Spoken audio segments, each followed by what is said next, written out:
प्रयास करना।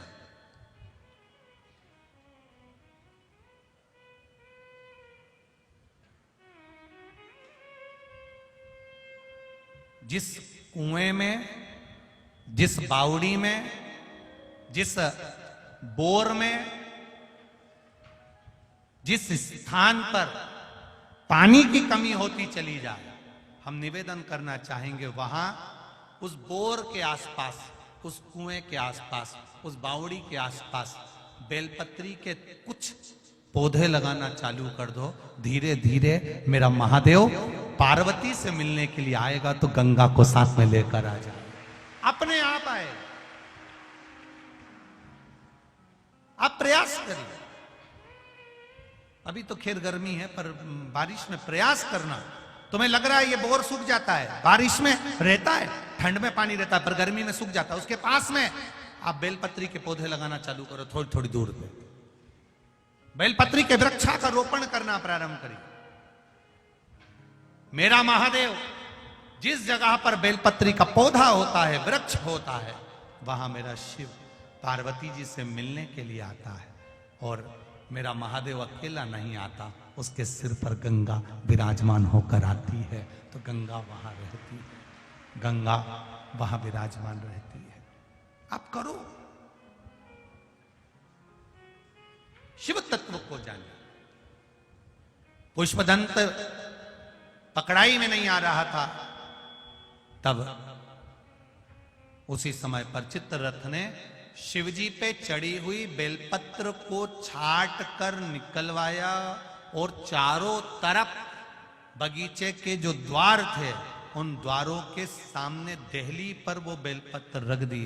और बेलपत्र रखी और चित्ररथ ने कह दी अब तुम चिंता मत करो, अब वो पकड़ा जाएगा। और पुष्पदंत वापिस बगीचे में फूल तोड़ने के लिए गया।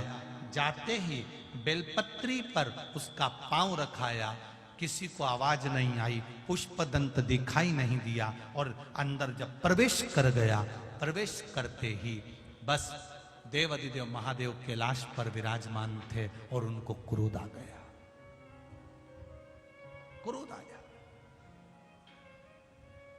गुस्से में आकर भगवान ने श्राप दे दिया।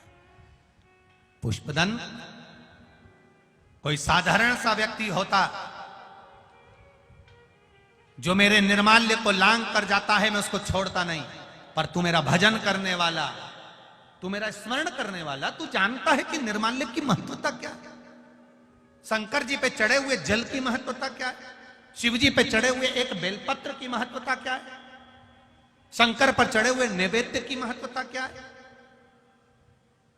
कितना कितना शिव महापुराण की विद्येश्वर संहिता के गीता प्रेस गोरखपुर की अगर आपके पास में शिव पुराण हो तो उसकी विद्येश्वर संहिता के 75 नंबर पेज को निकालना,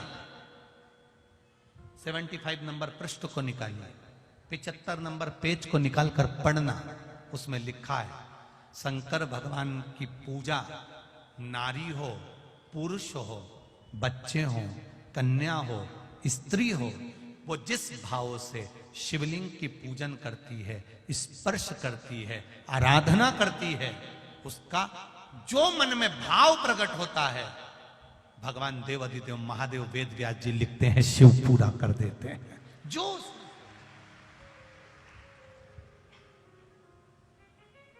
शंकर भगवान पर चढ़ा हुआ जल, शिव जी पर समर्पित किया हुआ जल जो आचमन कर लेता है,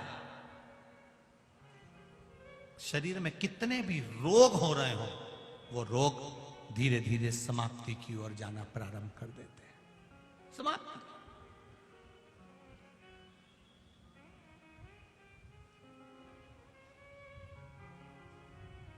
अब कई लोग कहते हैं कि साहब शंकर जी पे चढ़ा हुआ कैसे लें, शिव जी पे चढ़ा हुआ कैसे लें। ना ना ना ना, शिव महापुराण गीता प्रेस गोरखपुर की विद्येश्वर संहिता निकालो और गीता प्रेस गोरखपुर की शिव पुराण के 75 नंबर पेज को निकालकर उसमें स्पष्ट कहा गया शंकर जी पे चढ़ा हुआ जल, शिव जी पे चढ़ा हुआ कोई द्रव्य, शंकर द्रव्य नहीं, शिव जी पे चढ़ा हुआ कोई पदार्थ जो भगवान शंकर को नैवेद्य लगाया गया है, शिव जी को जो नैवेद्य समर्पित करा गया है, शंकर भगवान को जो खाने की सामग्री समर्पित करी गई है, उस वस्तु का, उस पदार्थ का, उस नैवेद्य का केवल मात्र अगर कोई संसार का मनुष्य शंकर भगवान के प्रसाद का मात्र दर्शन भी कर लेता है तो भी उसके रास्ते में आने वाली बाधाएं अपने आप समाप्त होना चालू हो जाती हैं। यहां तक वर्णन किया, यहां तक शिव पुराण कह रहे,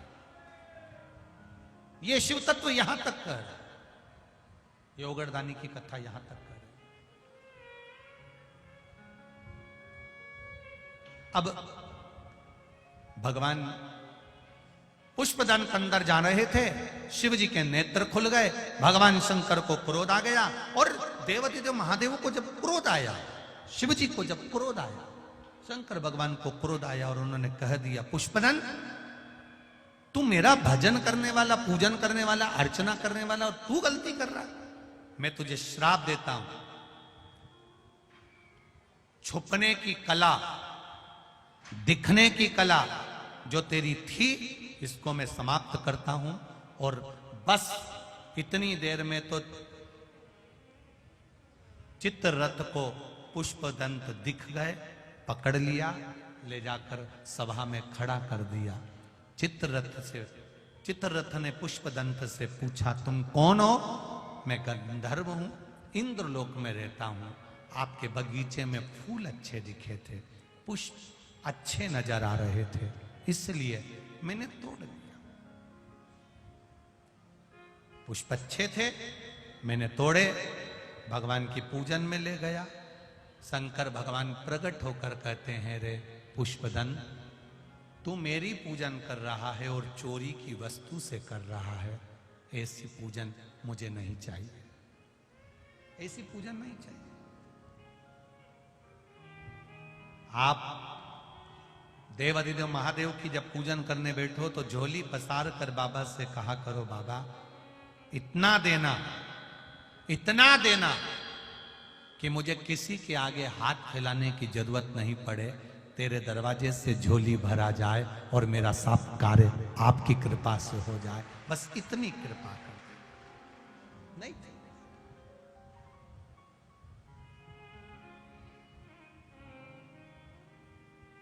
क्या करे इतना, बस तेरी करुणा। अरे लुटा दिया भंडार का